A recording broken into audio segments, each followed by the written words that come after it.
solusinya duduk sama yang pemilik Cangkul Padang, jangan sembarang bongkar. Kami siap untuk membongkarnya, tapi duduk dulu, musyawarah dulu, mufakat dulu. Saudaraku, nelayan Cangkul Padang di Danau Tawar yang menamai mereka Himpunan Aliansi Masyarakat Nelayan Serumpun atau HAMAS menggelar unjuk rasa di kantor DPRK Aceh Tengah pada Jumat 16 Mei 2025. Pantauan tribun.com di lokasi, sejumlah pengunjuk rasa mulai memadati halaman DPRK Aceh Tengah sekitar pukul 15 waktu Indonesia Barat. Mereka membawa selembaran kertas yang bertuliskan narasi penolakan terhadap pembongkaran Cangkul Padang di Danau Tawar. Di Aceh Tengah ini, apakah kita bukan rakyat Indonesia diberikan hak oleh pemerintah daerah yang...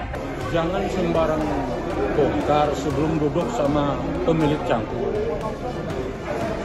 Jangan sembarang bongkar, karena itu kan bahaya buat kehidupan kami juga. Karena kami bertumpu semuanya ke cangkul itu untuk kehidupan kami untuk sementara ini. Kami pun nggak ingin bercangkul. Kami pun ingin seperti mereka hidup layak. Kami cari makan dari situ. Sejumlah pengunjuk rasa itu menuntut pemerintah Aceh Tengah untuk tidak menutup Cangkul Padang milik nelayan di Danau Tawar. Kemudian mereka juga meminta kepada pemerintah untuk memberikan solusi kepada nelayan yang telah terdampak mata pencahariannya jika aksi pembongkaran tersebut tetap harus dilakukan. Dalam aksi itu, mereka juga meminta anggota DPRK untuk menemui para pendemo di halaman kantor DPRK. Setelah menunggu beberapa saat, sejumlah pimpinan dan anggota DPRK, diantaranya Fitriana Moge, Susilawati, Taqwa Khairul Ahadian, dan Dr. Andes Mursyid MSI, pejabat atau PJ Sekretaris Daerah, akhirnya datang dan menemui para pengunjuk rasa yang telah menunggu di luar kantor DPRK Aceh Tengah.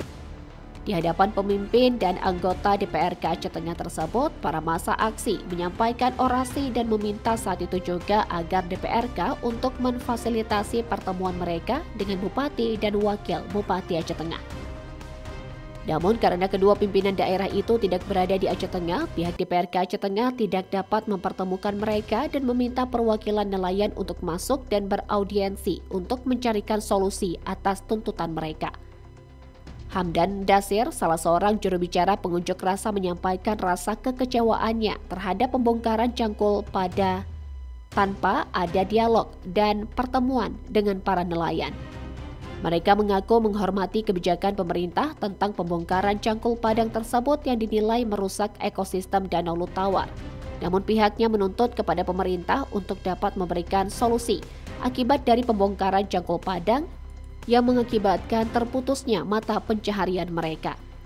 Fitriana Moge, Ketua DPRK Aceh Tengah, merespon tuntutan para nelayan dan akan memfasilitasi pertemuan para nelayan Cangkul Padang dengan Bupati Aceh Tengah dalam waktu dekat. Fitriana menyampaikan komitmen bahwa Cangkul Padang dan Cangkul Dadam di Danau Tawar milik nelayan tidak boleh dibongkar sebelum para nelayan bertemu langsung dengan Bupati dan Wakil Bupati. Pimpinan DPRK sepakat memberhentikan kegiatan pembongkaran dan penertiban sampai menunggu pertemuan dengan Bupati Aceh Tengah beserta wakilnya. Setelah proses audiensi tersebut berlangsung, para nelayan kemudian membubarkan diri dengan tertib setelah mendapatkan jaminan dari DPRK bahwa tuntutan mereka akan ditindaklanjuti. Dari Aceh Tengah, Alga Mahati Ara, Tribun Gaib.